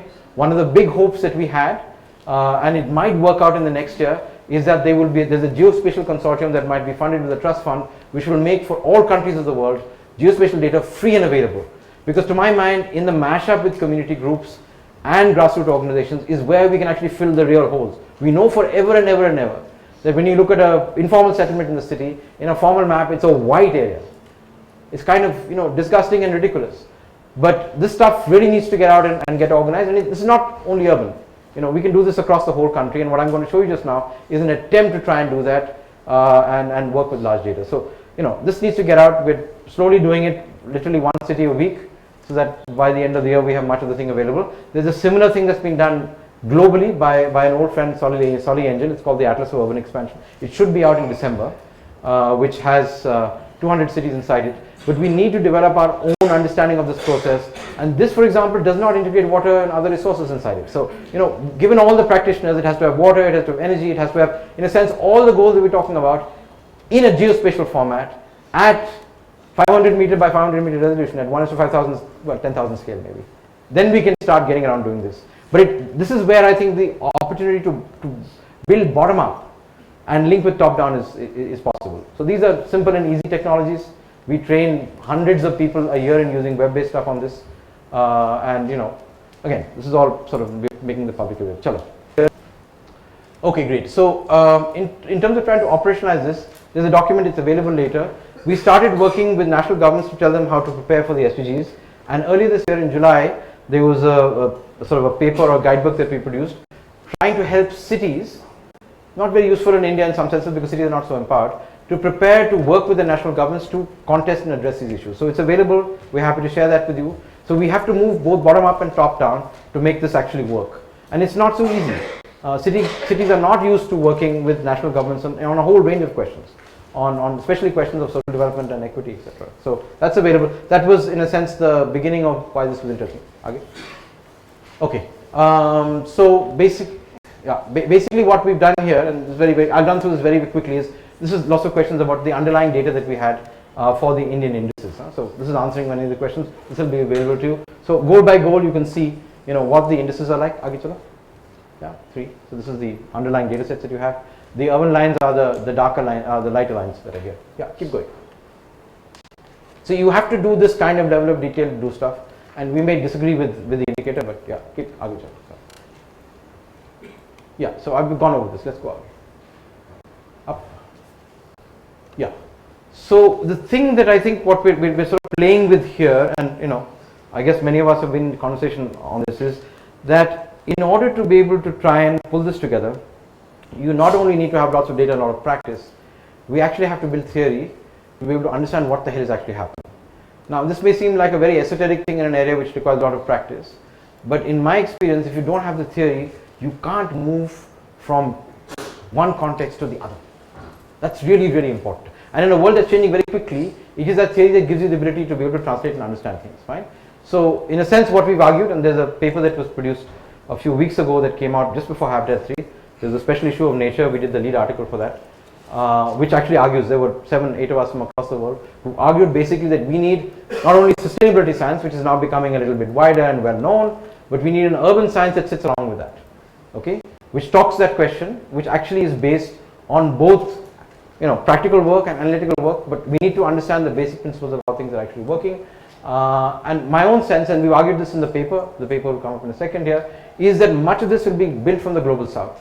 Why? Because city building is happening in the global south at the moment. When we're talking about cities of 50 million people, or the complexities of dealing with the kind of question that, for example, Lalitha was saying just now, these questions are felt much more acutely in the global south than anywhere else. So the theory building, to my mind, will come from there, and that's why it's really important for us to sort of build on this, so whether it comes from the health sector or education or gender or whatever it is. Now the challenge for us is 3 or 4 things. The first one is the question of integration. And when we talk about integration, we're talking about integration in 3 dimensions, and that's what's a little bit tricky to get over. Integration across sector, we talked about that. What are the trade-offs between health and education, between water and X, Y, and Z? Then there is a vertical dimension of space, and this is very important in the country because our cities are effectively governed by state governments. The cities don't have autonomy, so between national, state, city, ward, that integration is very important, and we are very fractured in that space here. In other places, a little bit more organized. In Latin America and parts of Europe, there's this whole idea of territorial development, and the European Union has a separate space just for local territories. They actually have an assembly which brings together people. There's a political process that addresses that question. So that's the question of scale. And then of course stakeholder engagement. I mean, we can't do any of this stuff without engaging completely different sets of stakeholders. And that's what the attempt in this kind of a discussion is, to bring people in from the private sector, people from research, people from the media, and actually have discussion across different sort of interest groups. But this has to be integrated into a framework which our current politics doesn't allow. So there's got to be a lot of innovation in this. Any of us who've done implementation on the ground, dealing with even basic things like poverty, livelihoods, etc., know that. It's all about multi-stakeholder engagement. It's about the politics of that process, etc. Other countries have learned how to do this very effectively. So you have participative budgeting now in 2,500 cities across the world. We need to be able to try and understand what works for us and how to apply that kind of process. So it's across those 3 things, across sector, across scale, and across stakeholders. There has to be an organized framework that enables planning, political engagement, long-term thinking, short-term problem solving, rather than, like we have a few colleagues here from the IIHS, all of what we do in the services is really about firefighting to be able to get from today to tomorrow. But it doesn't work that way. We can't manage our systems like that. And of course, if there are some principles that we can draw from ideas of sustainability, and sustainability is not only about the environment anymore. It was in 92 in Rio. It is about a whole range of other things. How do we bring these things together? So I think as an intellectual exercise, as this sort of discipline in this community develops over the next 15 or 20 years, this is going to be a core area. How, we're calling it urban science for lack of a better word. How do we actually bring this process together? But it has to be grounded. We've had too much of theory that's built on a whole range of abstract ideas which has no connection with what actually happens. So I think the challenge for us is to draw upon the experience of practitioners, of activists, of people who are actually doing things, and build theory based on that, which is empirically grounded, which goes against the normal way that most of our institutions work. But I think most of us have done that in our lives. The question is, how do we institutionalize it? How do we build a community to make that happen across all the dimensions of what we're trying to do? Agichal? Yeah, so this is the article. This is a lead article at Nature which came out, which is 6 or 8 hours. So, I mean, we can make that available. Okay, so I'm going to show you the results of where we come from and not show you the data for the second. So this came from a very interesting question for us, and I think it was implicit in some of the discussions there, and that is, if you look at cities, is there a reason why people are actually coming to cities? And again, from those of us who are geographers and whatever it is, or even people who work with communities, we know that there's something that we call economies of scale. Okay, so the question was, if there, economies of scale basically means that people come to cities because there are some drivers there that actually make it much better for you to do those things in cities, whether it's jobs or X and Y and Z. The classic example, which is a little contested, is about water systems. To deliver a water system, the cost per capita in a smaller place of 5,000 people and one which is 1 lakh people is quite different, because you get aggregation economies as far as that's concerned. So we started looking for this stuff and saying, people come to us and say, cities, do they really work or not? We actually didn't have data for India. There's no systematic analytical work since, CSRD used to do this stuff in the 80s and 90s. When Muniz Raza and you guys, this is what classic sort of regional development and geographers used to do. We've sort of lost that over many years. But we were looking for a comprehensive analysis that looks not only at urban India, but also at rural India. And thankfully, I have colleagues who are kind of hiding at the back who've done this fantastic work here. Last year, we showed you some sort of maps of this process. Okay, so what we did last year was to pull together every single place in the country, more or less. That's about 6.5 lakh places, and build a database that linked it to the census. So we could actually look at big data analysis and look at the trends. Now, it's a hard job, and we broke all our computer resources doing this kind of stuff here. But then we took the same data set and tried to see whether there was underlying trends. So this is what it shows. This is very esoteric stuff. It's got a lot of maths behind it. But essentially what it does is, these are two plots. This looks at population size here. So this goes from small villages. Actually, give me the next slide. You got that? You've not got that other slide with the structure? No, the structure slide. The one you haven't put it up? Oh, it was hanging. Okay, come back. Sorry. Yeah. Okay. I'll try and explain this very simply. So this is basically the size of places. So a small hamlet in a village in Jharkhand would be somewhere here with about a population of 1,000, and this is Mumbai at the other end. So this is basically aggregation by population size, and this is a whole range of other variables which we'll just show you in a second. In this case, it happens to be roads and power. So the question, of course, is, and this is a little tricky because this is what we call a log-log plot. It's not a linear plot. This is a logarithm, which means that when you go from here to here, it's a difference of 10 and not a difference of 1. This is really problematic. We don't think like this. Why? Because these things are growing very, very dramatically. Fine. It's like populations. They grow very dramatically on that. So the question that we were asking was, as the size of cities increase, how does it impact, or the other way around, how do demographic variables actually impact that? And you find that it doesn't impact it very much, excepting for one thing, which I'll show you later, which is basically as occupations move more into the secondary and tertiary sector, that is, you go into non-agricultural jobs, you get a little bit of scaling as far as that's concerned. So this is what scaling is about. Compared to that, if you look at something like, let's say, housing, the quality of house, again, a lot of debates on whether you can use permanent housing and kacha pakka and all that kind of stuff, but the quality of house has a dramatic impact in terms of scaling. So as you go to larger and larger places, what it means is that you have houses that are more and more pakka with better roofs and walls. Again, we know this, but it's a very dramatic change that's there. So this is a core driver of what actually happens in cities. So cities actually notionally provide people jobs, which is part of this. But much more important, it improves the physical quality of life in terms of buildings, water and sanitation. Roads have a dramatic impact. Power also has an impact, but less dramatic, and roads start from smaller places than power. And communications and information technology also has an impact, but not as much as we thought it was. This is a bit of a surprise to us.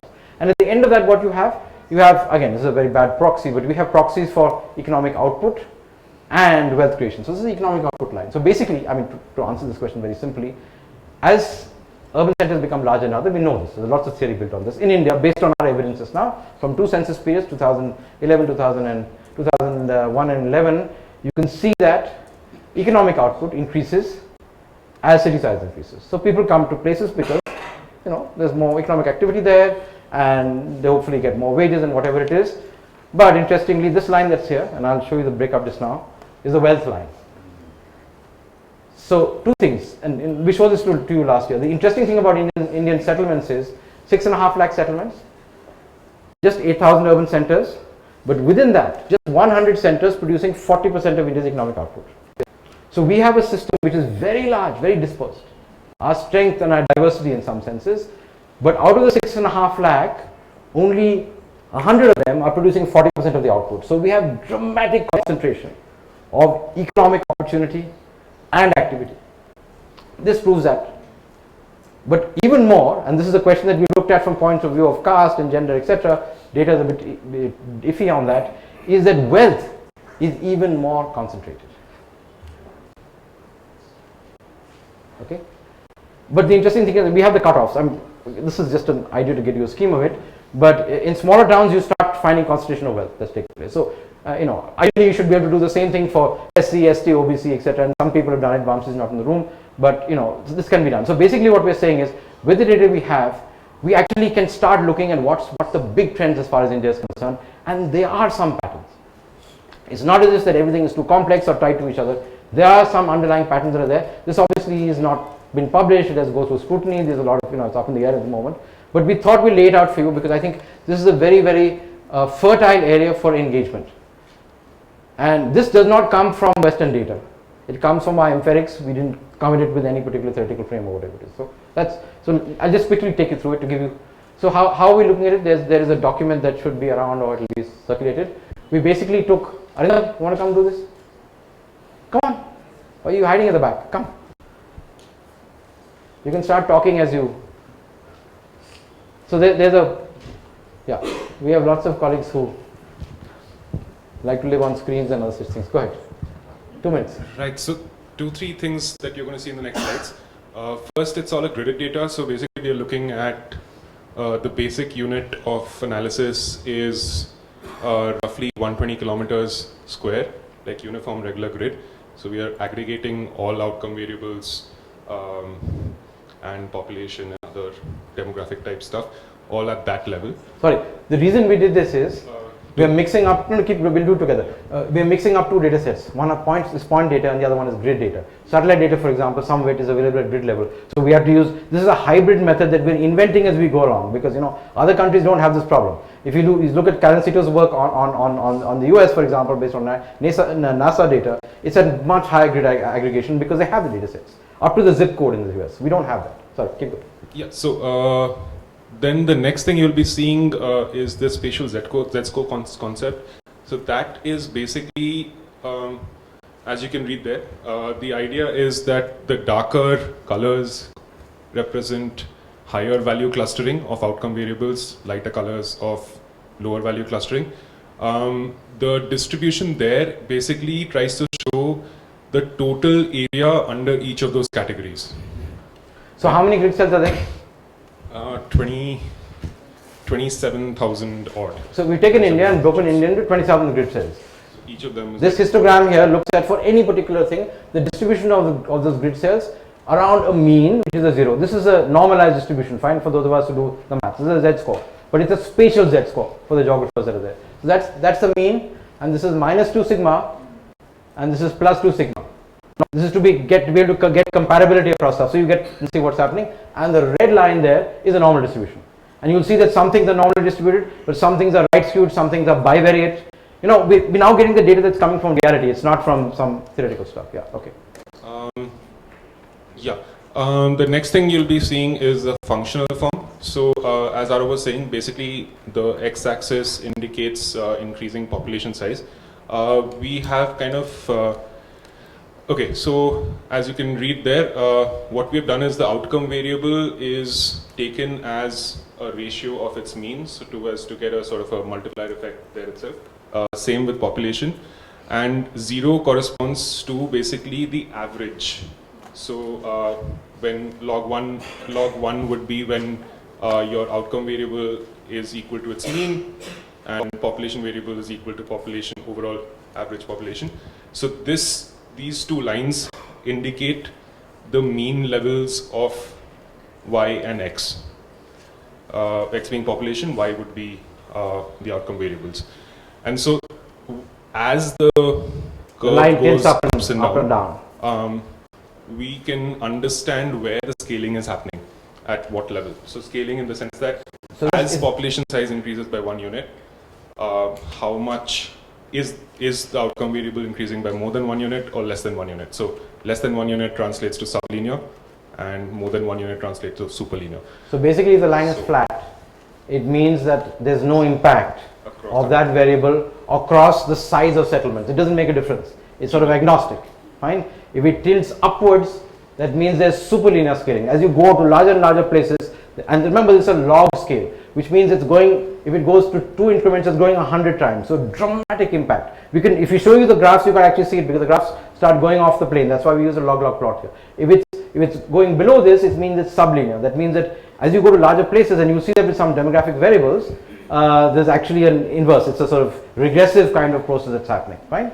Okay. Very simply. So if it's flat, it means there's no impact. If it's tilted up, like I showed you for water supply or for whatever it is, it means that as you go to larger places, like the internet, in larger cities you have much higher, impact of internet versus something else. Okay. So this is a very important thing. It's based on lots of complex theory stuff and whatever it is. This has actually never been done for both rural and urban areas anywhere in the world. They've done it for the states and a few other countries, but only for urban areas. Yeah. Okay. So then you'll be seeing this graph, which is a scaling diagram. So over here, the key thing to take away is the red line represents the urban-like density, which according to the Indian census definition is 400 persons per square kilometer. So are you seeing scaling effects reduce or increase on either sides of it? So that's the reference point. So just to get an idea, so ideally on the right hand side of the red line, you're seeing what should be urban-like, right? So if it's green here, if it's green on this side, it means that there's superlinear scaling. That means above the urban line, the impact of, let's say, having water systems is much, much stronger as you go to larger and larger systems.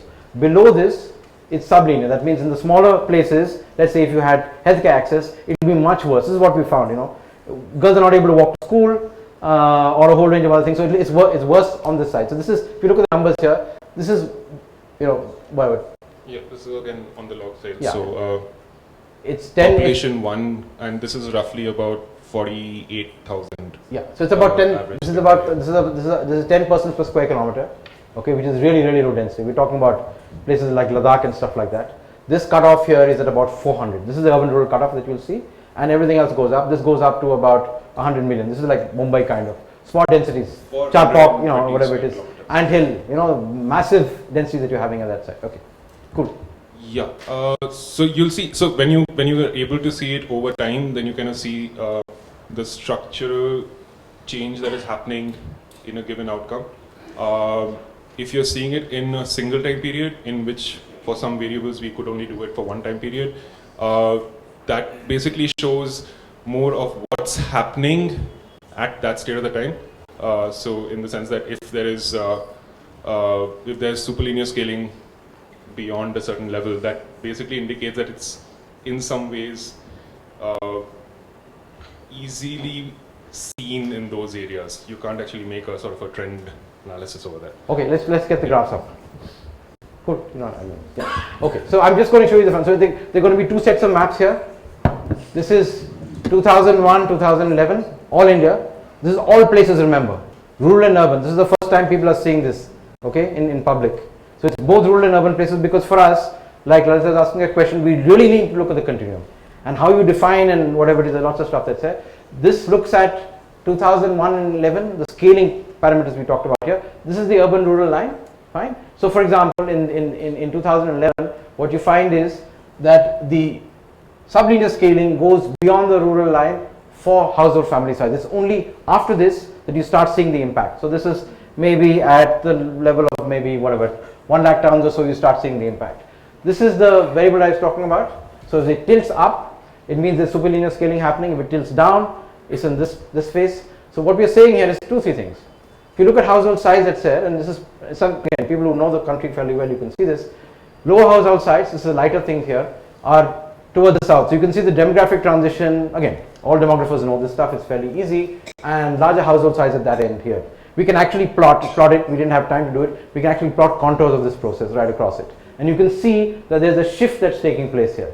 Over the census period, there's a shift that's taking place towards Andhra, Telangana, a little bit towards Madhya Pradesh, that's actually taking place. Again, this is just raw data from the census. I don't know what the hell is sitting behind this, but the trend seems to be building out. You can see how the distributions are working out. So you can see as the household size shift, there's a rightward shift in the distribution on this side. That's a normal. It's shifting between two sets of things. And by and large, this doesn't make, in terms of scale, it doesn't make much difference. So irrespective of where you go, on the larger scale thing, let's go to the next one. You can see, okay.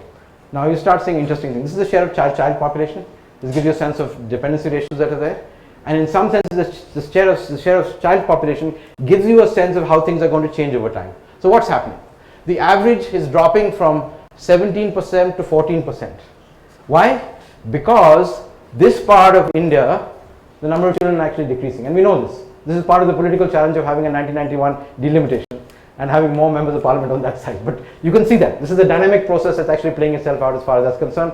Here you can see a slight downward sloping thing as far as that's concerned, which basically means that in smaller places, the green line here, you have larger child populations.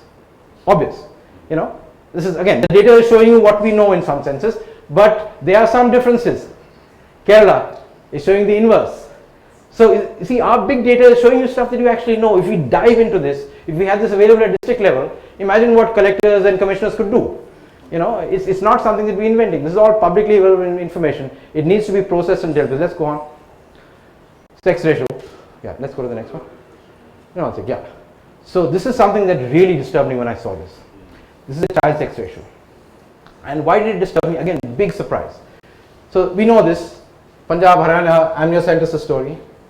But there is a new pocket that's building out here, all the way from Ujjain into western Maharashtra and eastern Gujarat. I didn't know this. The data is just, we look at it and said, is there a data error as far as this is concerned? But it's clearly there, it's in the data set that says. So we are going to have another serious demographic challenge building out in this area. So, as you get the analytics going, you start seeing stuff that's going to come to you in the future. And you can see here again, states are very widely dispersed. There's some transitions that are happening. Again, at the macro level, the average size, if you look at the macro level, you're reporting to the UN, you're saying it's, you've gone from 941 to 931, maybe no big deal. But serious crisis here. This is social conflict, a whole range of demographic challenges. This is trafficking of women. There are a whole range of things that we're talking about. You can see it there. It's there in the big data. Okay. Literacy, again, we know what the big problems are like. This is endemic, hasn't changed between 2000 and 2001. This is gross. This is both men and women. Big shift here, and I'll show you the women's female literacy here. This is a big story of the SSA and other processes happening. We know that. But interesting problems. Rajasthan is still getting left behind in spite of what's happening. Of course, this is 2011. Ideally, we need to have this at the current time point. Then you can actually sit and look at what actually happens. Again, you can see a little bit of a right shift distribution. Look at the averages here, rising from 57 to 67%. And clear scaling, apart from Uttarakhand.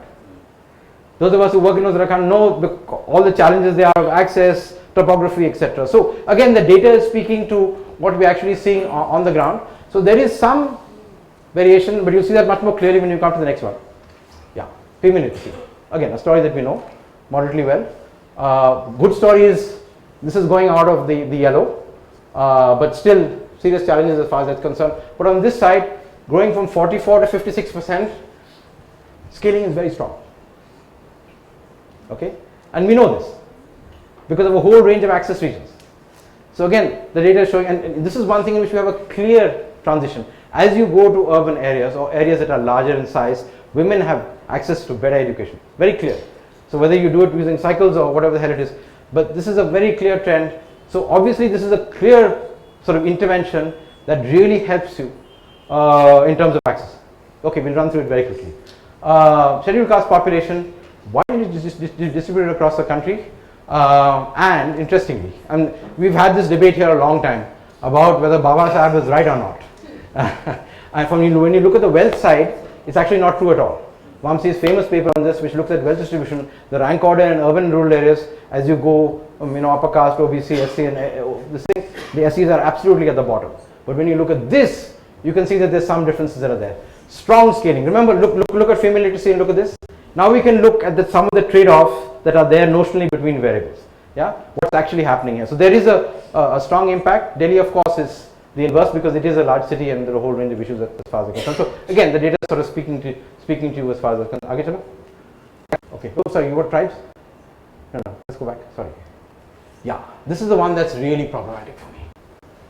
As bad as the sex ratio. Basically what this is saying, and we know this, for all of us that have worked, especially in Orissa, Jharkhand, parts of Madhya Pradesh, etc., is there is nothing happening in tribal India. And the census is screaming at you. Why? Look at this plot. It's not even anywhere coming to the axis. Basically people, 19% of our population who live in tribal areas, who are tribal, basically have no mobility. And you can see that across census periods. This is, I mean, when we talk about Naxal, this, that, the other, there is a core driving factor as far as they're concerned. First of all, they have limited access to cities. They're not in larger places, which actually may help us deal with the whole range of sustainability questions as far as that's concerned. There are some exceptions. Gujarat is a bit of an exception as far as that's concerned. But this is something that really disturbed me when we start looking at these numbers here. Okay, so this is a serious challenge. So there's no way out. You're trapped. Your land is taken from you. Your forests are taken from you. What do you do? Again, we know this in narrative, but at the macro level, we're looking at 200 million plus people who are trapped literally across the entire belt. Aage chalo. Okay, so labor, very quickly. Yeah, main workforce, again you can see challenges here. This is, big things, and there's some deepening happening in Eastern India as far as that's concerned. There's a bivariate distribution that's building out here. So, we talk about this in terms of dualism. You can start seeing that in the data set. There's actually a bivariate distribution that's building out here. You can see much stronger on this side towards the mean, that is towards sort of larger villages, and towards the medium sized town. There's a bivariate distribution that's building out on that. Here again you can see here almost flat. Okay, so flatlining of main workforce in a country that's pushing 10-15 million young people into the workforce every year. This is another way of looking at jobless growth, but this is much more dramatic because you can see where it's happening. You can now see, you can articulate it. And the census is again screaming at you. It's not the NSS doing that with a small sample. Aage chalo. This is an interesting one, obvious to theory. This basically looks at non-agricultural workforce, people in the secondary and tertiary sectors, and as you can expect, positive side. This is what has historically driven the traditional development model. People come in and they get jobs in factories and mills, and this is the Bombay and other stories, that's very clear patterns. But industrialization, although it's not working in this part of India. Look at this, hasn't changed significantly as far as that's concerned. Yeah. Okay, and this is where we made all our investments. This is our coal belt, this is our industrial belt on this side. There's Indore sitting on that end, and there's Bokaro, Bhilai, etc. sitting on that end. This is a serious challenge. Apart from the earlier thing we saw earlier in terms of main workforce, which is in Bihar, Eastern UP, right across that belt. But the useful thing, of course, is this is matching with other trends. Again, we don't have comparative stuff on this. We're trying to see whether we can get equivalent things for China, because then you can start looking at what can we learn and other stuff. Aage chalo. Yeah. Now this is the bad news. Workforce participation declining. Yeah. This is a big challenge of India's economic reforms and globalization. And again, we've written about this quite a lot earlier. Do the next one. That's even more. Aage chalo. Yeah, female workforce participation. This is just the inverse of the East Asian miracle. We know this. My colleagues have written about this quite extensively, I'm sure many of you. Look at this. Sublinear scaling all throughout. So as you come to larger and larger centers, less and less women are coming to the workforce. In fact, we don't actually have the way of doing this, but at the moment, if you were to split this by education, you would find it might even scale even further. Because what we are finding, and Shreya's here, my colleagues have written about this quite a bit, is that as you go to larger and larger centers and high levels of education, women are actually stepping out of the workforce. Basically, for many reasons, but our cities don't work. They're unsafe. It's impossible to actually negotiate them. And this is again our lived experience, which is now talking a little bit to this data as far as we're concerned. Aage chalo. Okay, I will run through this very quickly. So housing, just a quick distribution of stuff. This is houses with permanent materials. I don't like the classification very much, but basically this means RCC and a whole range of other things. This is the actual distribution. This is a real distribution set with urban centers as sizes. So you can see, we know this, that brick and concrete and other stuff like that is largely in the north or in some parts of the south. This is largely tile land, those of us who know this part of the country. But the more important thing here is strong superlinear scaling. And we know that in some senses. As you go to urban areas, the quality of building improves. It may not change dramatically in terms of quality, but it's different. Same thing for walls, but with different patterns. One second. You can see, again, if we broke it down to different types of walls, stone and this, that, the other, you can actually build this out. I mean, I didn't want to overload you with too much of data, but again, superlinear scaling. So basically, as you go to larger places, the quality of the built environment does change. It's very clear at a large scale. Yeah, pipe water. Again, this is stuff that's well known. Superlinear scaling. Obvious. This is theory. We know this, but we have the evidences now. Open defecation, flat line, 2011. I mean, I would imagine if we had good data just now, it will actually give us a sense of what's actually happening. Okay. Power. Superlinear scaling, but at a lower slope than that of water and sanitation. Okay. So again, when we're talking about, we'll have to look at this and look at it much more carefully, and you can see where the issues are like.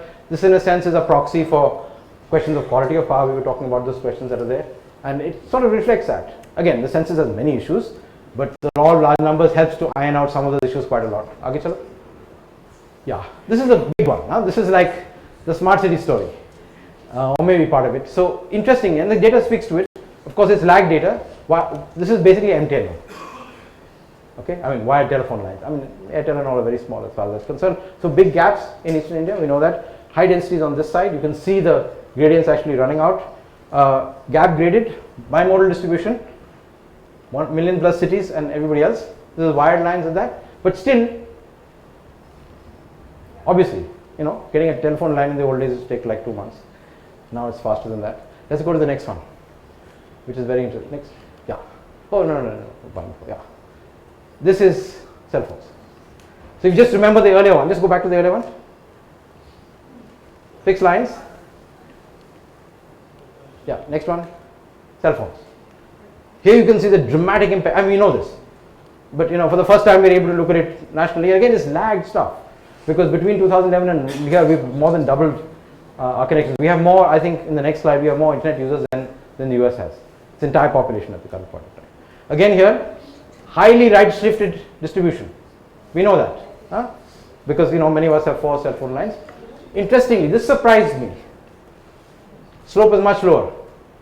Now there are 2 reasons for that. One is saturation, because the coverage is very high, so it's not making much impact. And the second thing, compared to the next one you'll see, which is one thing that we need to expose. This is internet connectivity. And look at that. You can see one of the reasons why South India is doing differently, apart from the demographics and other such stuff that's there. Internet connectivity, again, it's 2011, right? So things are different now. But still, big difference. Look at the slope of that versus that of cell phones. This is the reason why I shouldn't be saying this on record, but why Reliance Jio took 2 years to launch, because my God, this is driving you up like crazy. This is exponential growth, because these are all exponential parameters as far as that's concerned. Yeah. Okay. Yeah. Banking access and road density. Road density is interesting. Again, we know this to some extent. Central India, road access is poor. This is a classic story of development starting in the 19th century. This is banking access. Again, 2011, this would have changed considerably. This is a story about financial inclusion. Let's look at the slopes of these lines. Okay, road, huge. So the bits were right in some senses. This is a big impact that we've seen in the last 10 or 15 years, starting with PMAY and thanks for my almost done.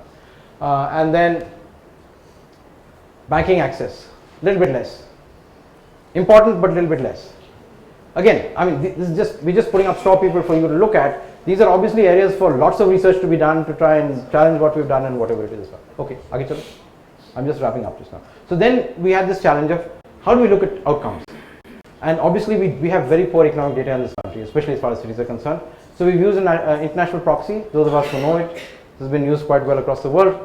The night lights intensity, this comes from NASA satellites, which basically has a lot of assumptions sitting behind it, which have been cleaned up, which basically says that if you have a lot of light pollution, a lot of light coming out of a place, there's a fairly strong correlation between that and economic output. So that's the best aggregate data. Using satellite now to figure out what's happening, you can see interesting things.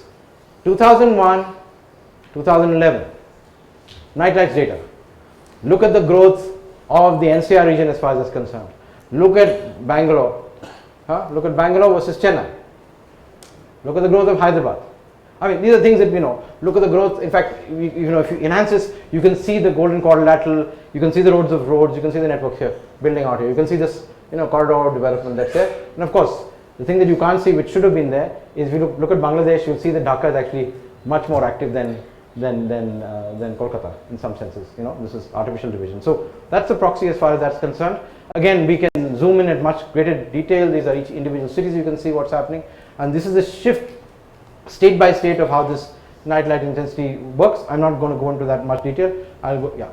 So the question then is, if this is a good proxy, big question mark. If this is a good proxy of economic output, what is actually happening here? Yeah. So this is 2001, 2011. If you look at the slopes that are here, the average is going from 0.1 to 1.3, so increase in intensity. This is positive. This is the reason why people come to cities. I mean, put it very simply. There's greater economic. This is standard theory. But now we have it, and we have this trend of sublinear to superlinear scaling working right across. We know where the cutoffs are, and we can see this cutoff moving towards the right, which again speaking to this question of economic access, infrastructure, greater multiplier processes, etc. that's happening. So one of the big questions, and she's running this thing here on the urban program, is what do we do here? Because there are 400 million people over here, many of them live in urban areas or urban-like areas. This is a question of census towns, etc., etc. This is a core thing that's jumping out at us across 2 time points. This is a very, very critical question that we have to address and deal with. And finally, okay, let's go. Last one. This is a proxy wealth index taken from the census. It's like a whole range of different asset classes that are there. Again, you can see strong concentrations here, there, a little bit in Gujarat, and in some parts of the northeast, northern Bihar, etc. A little bit of a skew in the distribution on both ends. But like I showed you earlier, the big concern is if output is doing this, wealth is doing that. Big question. This is the precursor to Gini, inequality, a whole range of other issues as far as that's concerned. And it's screaming at you, and you can see, we can look at, I mean the medium, you can have a look at this later here. You can see state by state what's happening. Imagine if you could do this district by district, or city by city. I mean that's a challenge for us to try and do that. So last slide I think. Yeah. So very, very quickly, I've shown you this. So there are underlying dynamics. We can pull it out from the data that we have. We can have lots of fights over whether this form is right or not. But somebody or the other is actually going to be able to pull this out. Hopefully our postdoctoral students or students to actually do this. And you'll have a dozen people working on this question. So it's relatively clear. Some things have a negative impact or slightly positive impact on the demographic side. Fine. This is standard model. Basically, as you industrialize and you move to the tertiary sector, things are different as far as urbanization is concerned. India is a special case because we are a tertiary sector led economy. So we have to build theory of our own, which nobody else is going to help us with because it's a non-standard model of development. Fine. As far as this is concerned, we have a lot of regressive variables here, especially female workforce participation and workforce participation, which is an impact in a sense of our connection to the global markets. Other things are starting to make a difference. Obviously, basic services, this is goal 11 and goal 7 are critical for us. You can see, I can map them into goals. This is of course infrastructure, this is goal 8. Significant impact, and you can see the process of urbanization is going to help us. This is communication infrastructure. Some surprises here, I wouldn't have imagined it before, but the data is showing us that. And both growth and inequality coming at the same time. So we really have to look at the dynamics rather carefully as far as that's concerned. Agit, last slide. Finished. So very, very simply, I mean, from whatever hell we've looked at this here, so urbanization could be a core driver of implementing the SDGs, but we have to build a framework that allows us to make the connection from this data is based on stuff that's coming from the census at settlement level. So it's there, it happens every 10 years, they release it 5 years later, all the horrible problems with that. But there is something happening there. So the question I guess we have is, can we not build a new system because we have new technologies from space, because of internet access for people, for crowdsourcing, because of all the mapping work that people in this room have done with poor communities and a whole range of other stuff. Can we not build a new system that is very different from what we have today? Obviously you have to have the NSO and you can't do without it. That enables us to actually track and see these processes, because these processes are happening. We can see the macro trends, we can see structural change happening, but we are finding out 5 or 10 years later, and people are basically building their policies on some fancy jugaad idea which doesn't match with very often what we know on the ground. Of course, the politics of the process really is, the governance, the political economy, and other taps. I mean, obviously, making a lot of this information available and useful to a lot of people is going to upset. It's like a demonetization in some sense. Yeah? It's going to upset a lot of people, and it's going to create a lot of innovation on how to exchange 500 and 1,000 rupee notes. But inevitably, I think for people in the work that we do need to go out and try and see what it is. So, there could be 6 different views of what we need to do in the room, but I think it is time for us to get on with the job and start shifting the discourse based on the stuff that we know is there. This is all publicly available information. Anybody has access to it. I mean, we were stupid enough to spend a year and a lot of really creative colleagues' time and a lot of hard work to pull it together. We smashed all our, there were 500 million competitions that were involved in producing this stuff. So this is really big data stuff. This is at the forefront of what's happening. But, frankly, every academic institution has the ability to do this stuff. Now, it just requires a little bit of imagination and connection. And if we're able to divvy it up into smaller bits, we can really build a very interesting agenda of linking what we know is happening on the ground to macro impacts. And like you could see on the child sex ratio issue, you can see things coming before they actually happen. Okay? And imagine if you got this on a year-on-year basis, you could see whether financial inclusion is working. You could see whether whatever it is playing itself out. And the tariffs that we have for cell phones or internet is working itself out. You could actually see for yourself whether the impact of a new intervention of licensing can actually tie stuff together. So, that's basically an invitation to start exploring new spaces and doing stuff and sort of getting into the nitty-gritty of how to make things happen. Sorry, I've taken a long time because it's a little bit of a complex area, but in essence, it's quite simple. It's not so difficult. It's, the maths is not so difficult to deal with, but the common sense stuff is easy to deal with. So I'm sorry for taking so long. Thanks, Arup. Evidence ki baat, sanitation facilities in this premises are free. When you go left, you come to a lift. There is one set of loos here. Then you go up and up and up, okay, till you reach the terrace. So, and after that, chai, picharcha. So, 12:20, if we can be back, I will be grateful, and I'm sure so will you be. So, please get up and go. Rest of the announcements later. Chai is outside there.